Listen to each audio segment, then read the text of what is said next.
What is up, everyone? Welcome to another Dragonheir Silent Gods video. Hope you guys are having a fantastic day. In today's video, guys, we're gonna go over my teams that I'm using in the Planar expedition. I am on the main account. I'll show you basically the best two teams that you can use on this rotation. I'm gonna leave the team codes in the pinned comment as well, so make sure you guys copy paste them from there if you want to. We're gonna talk a bit about what replacements you could use in terms of different characters, if you might be missing some of them.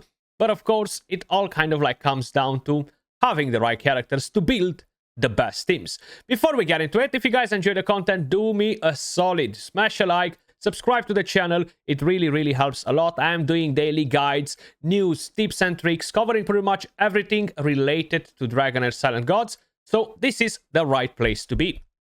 Now, if you guys want to put your hand on free rewards, make sure you guys click on the link in the description down below or the pinned comment before the event is over. Don't miss out on the rewards. You're going to get free Hellite dice, gems, and tons of other goodies straight onto your account. All you got to do is click on the link, use code Skratch. In addition to that, you're going to receive some other free rewards as well. The event will be over in exactly 5 days.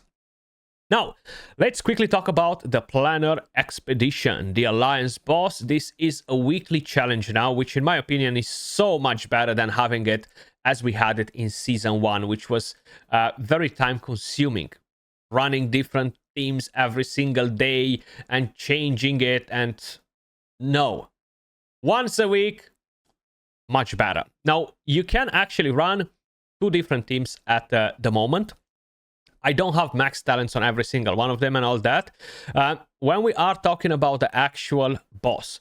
So this time around, the boss will stun, which is kind of like going to throw off sync your team unless you're building them with high resistance. But considering the stage where we at in the game at the moment, doing that is really not very beneficial because you're sacrificing a lot of stats on your team, and reaching that high resistance is not going to be very easy either, especially that we barely have any decent gear.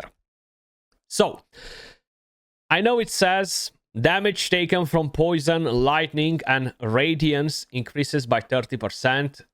I wouldn't use poison or lightning in here. We are going to use a radiance team.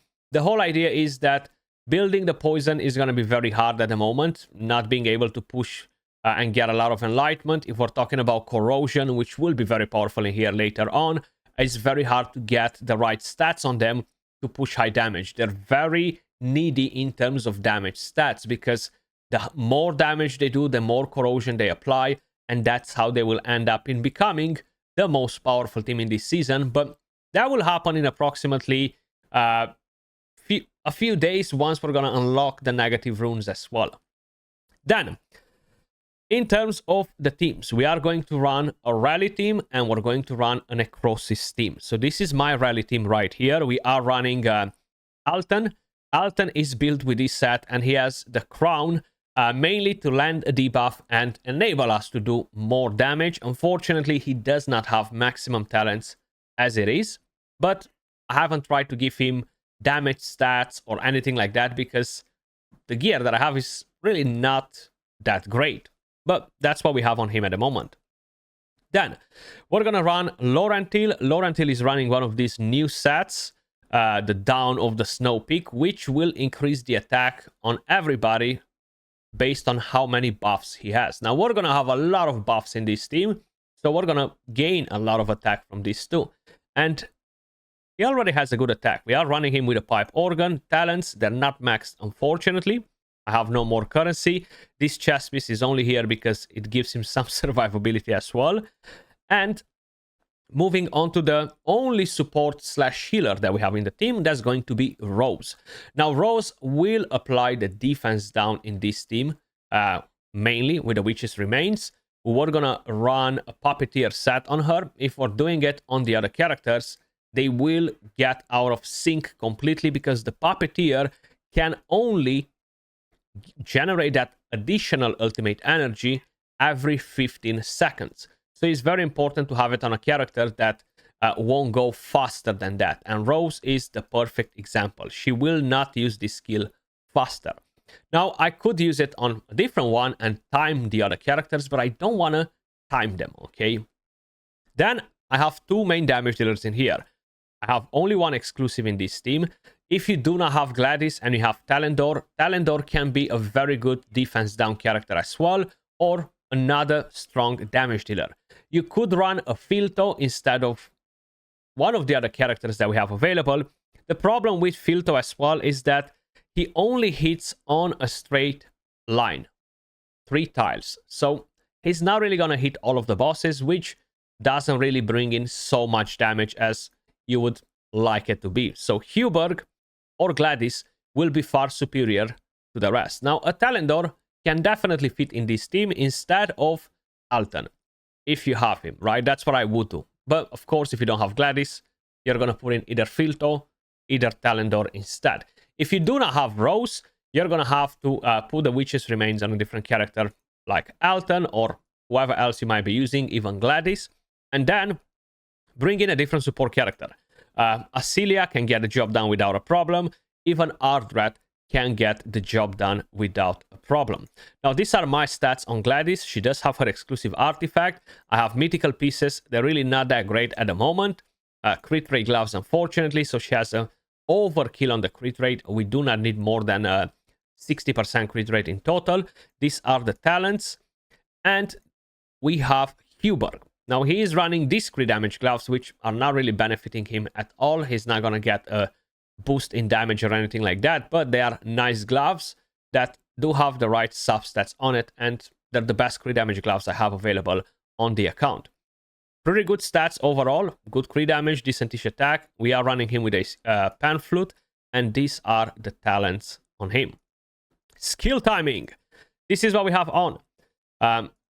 He's gonna use his ultimate pretty damn fast, so I'm just gonna let him run wild. The whole idea is to try and land that defense down and eventually basically use the damage bonus that we are getting from the gear set.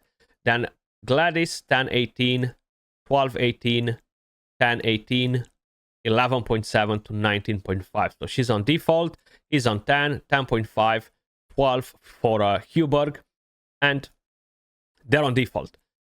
Same for this. He's gonna be on default as well because they will overlap pretty much everything. The rally team, they're gonna go on a 14.5 seconds rotation, more or less, something like that, right?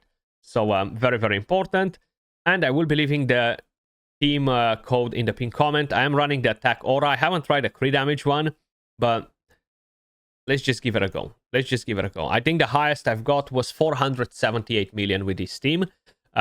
Positioning is fairly important, but not that crazy.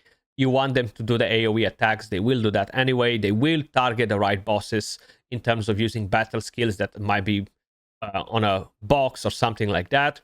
We use the crit damage aura. We've got 496 million. So we actually gain a bit of damage. Now that can be some RNG and stuff, but I'm pretty happy with this result for this rotation. I will get the 496 million with the rally team. And we have a second team and final team, because you can only run 2 at the moment, and that's going to be the Necrosis team. Now, because I farmed talents for the Shadow team to do a showcase for you guys, I actually had to farm more talents, which kind of knocked me down in terms of getting better gear, but we're still getting that job done. So the only support character in this team is going to be the Dark Lady.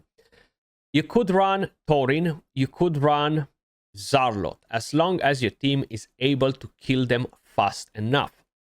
The whole idea is that the Dark Lady will apply the defense down for us. This skill will target the entire map and is a pretty reliable character to do so. We're going to generate healing with the Dark Lady, and we are running her on an Emissary's Whisper set, which will of course boost the damage every time we land a debuff. And these are her talents right here.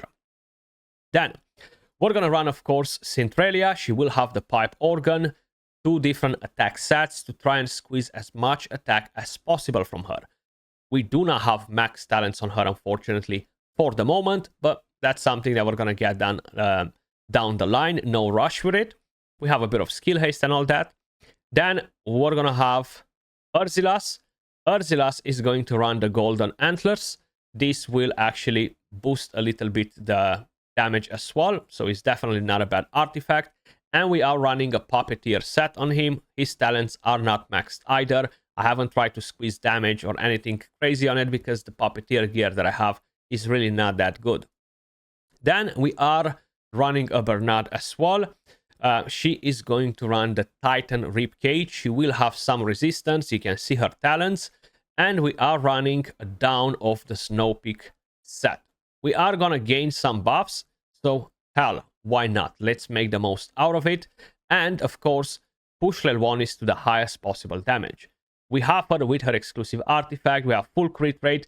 The crit damage is on the low side. I would definitely love to have much higher crit damage on her, but unfortunately, we have crit rate gloves at the moment, and we're going to be able to change this once we're going to get better gear. Now, there are a lot of pieces. I am running this, for example. Increases the damage dealt by the wearer summoned units by 25%.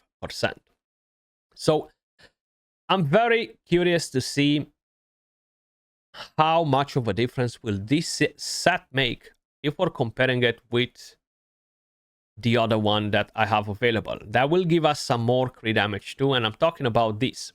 Now, we're gonna lose a bit of crit rate, which is fine, it's not the end of the world, but we are gaining crit damage, and this will boost the damage by 25% as well. Now, this one, in theory, should be better, right?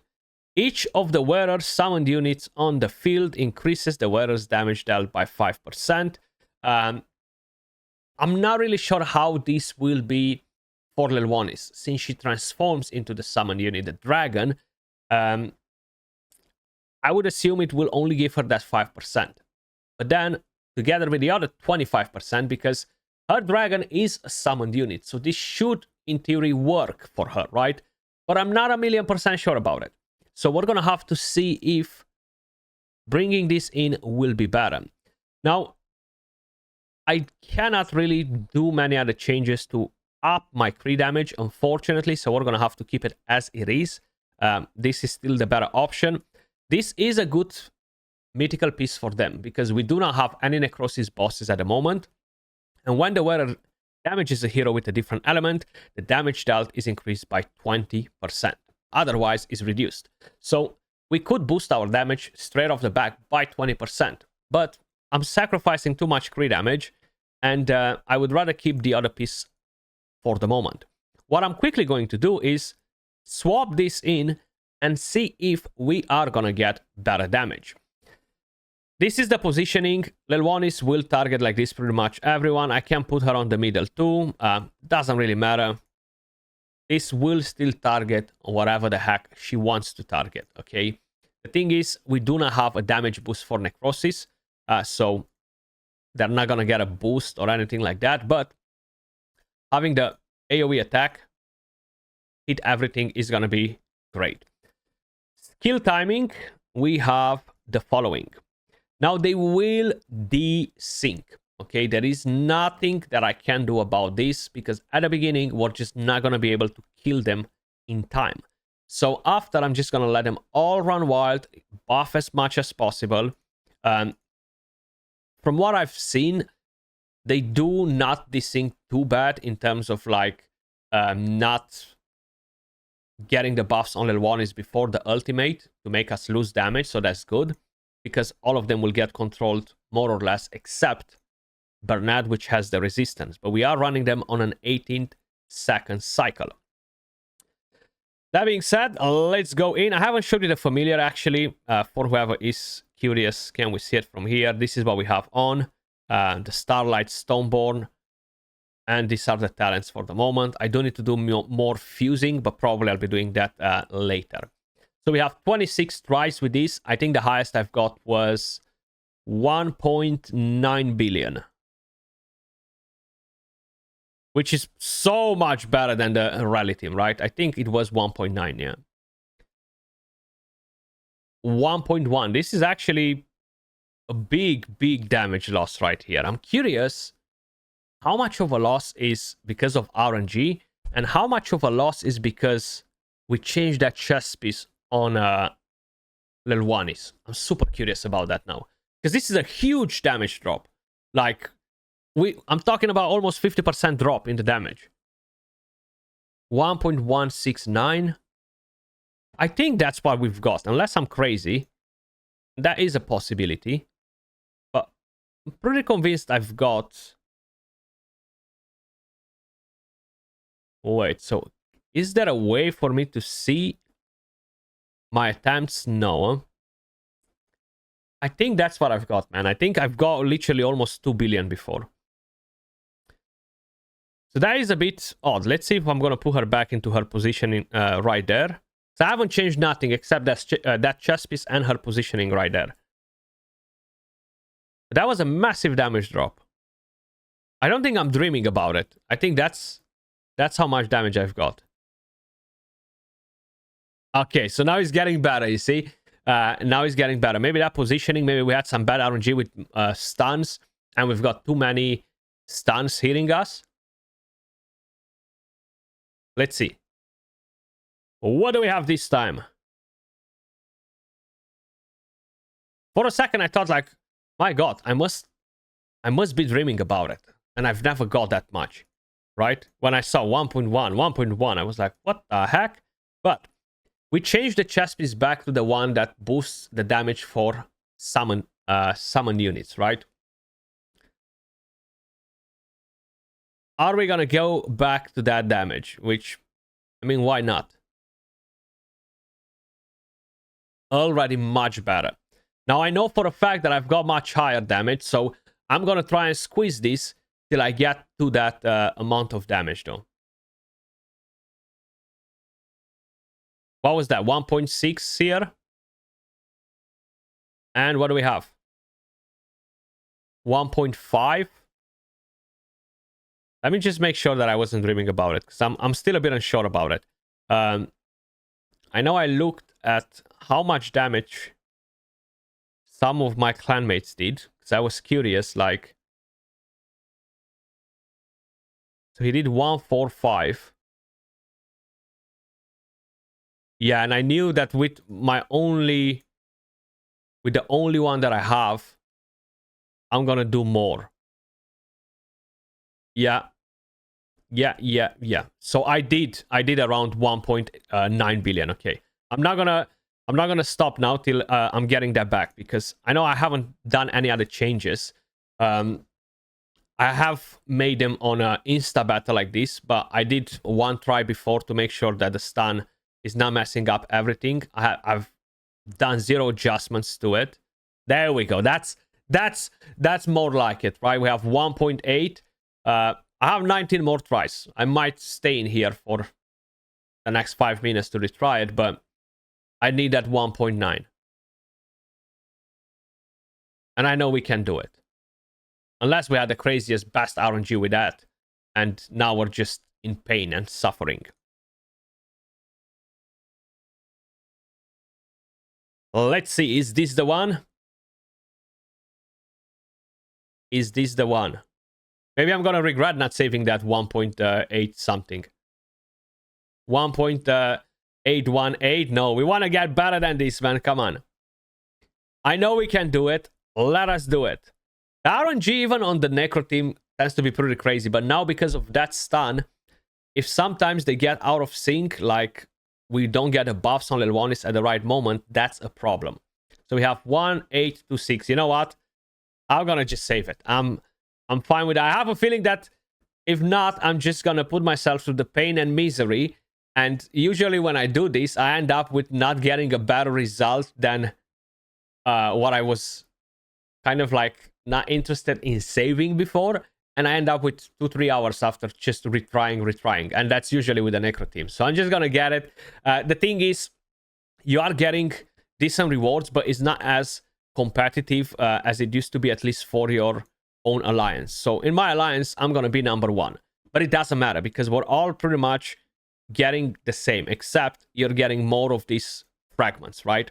But if you're looking at this, for example, you see everybody's getting the same. You're just getting more of the Medal Glory, because this is for the whole server and your alliance, my bad. And everybody's getting the same affinity solvent, as long as you are doing top 15, right?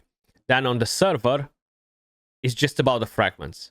It's literally just about the fragments.